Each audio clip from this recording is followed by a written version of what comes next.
اکثر لوگوں کو کنفیوژن ہوتی ہے، وہ کہتے ہیں شاید انگزائٹی اور ڈپریشن ایک ہی پرابلم کے دو رخ ہیں، یا شاید ایک ہی پرابلم کے دو نام ہیں۔ دیکھیں ان میں ڈفرینس ضروری ہے، اس لیے کہ ڈپریشن کا علاج اور جو سائیکو تھراپی کا طریقہ کار ہے وہ بالکل مختلف ہے، انگزائٹی کا مختلف ہے،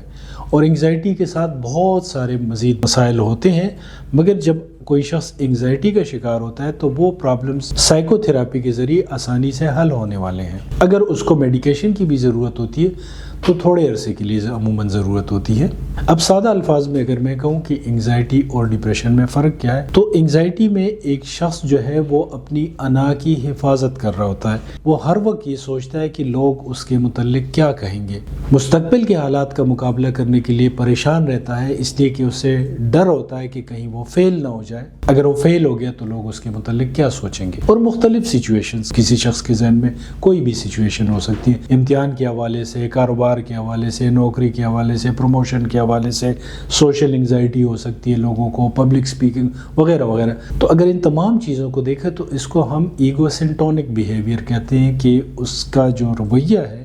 اس میں انا کا عمل دخل بہت زیادہ ہوتا ہے۔ ڈپریشن میں یہ الٹ ہو جاتا ہے، ڈپریشن میں اس شخص کو کسی چیز کی کوئی پرواہ نہیں ہوتی۔ بہت سے لوگ جو شروع میں جب ڈپریشن کا شکار ہوتے ہیں تو یاروں دوستوں سے، اپنے سوشل سرکل سے پیچھے ہٹ جاتے ہیں، اس کے بعد وہ گھر تک محدود ہو جاتے ہیں، اور پھر جب سویر ہوتا ہے تو کمرے تک محدود ہو جاتے ہیں، انہیں کوئی پرواہ نہیں ہوتی کہ کوئی شخص ان کے متعلق کیا سوچ رہا ہے۔ اکثر لوگ نہانا دھونا چھوڑ دیتے ہیں، کھانے پینے کی ان کو پرواہ نہیں ہوتی، وہ بالکل اپنے آپ سے اور حالات سے بالکل بیزار ہوتے ہیں۔ ایک طرح سے وہ ایک شکست خوردہ شخص کی طرح ان کا بیہیویئر ہوتا ہے، انہیں زندگی کا واقعہ ایک بہت بڑی ٹریجڈی لگتی ہے، اور انہیں ایک ہی حل نظر آتا ہے کہ وہ تمام معاملات سے پیچھے ہٹ جائیں، اور اس کی وجوہات بہت ساری ہیں، اور اس میں مختلف طرح کی ٹریٹمنٹس ہو سکتی ہیں۔ سویر کیسز میں میڈیسن کا سہارا لیا جاتا ہے،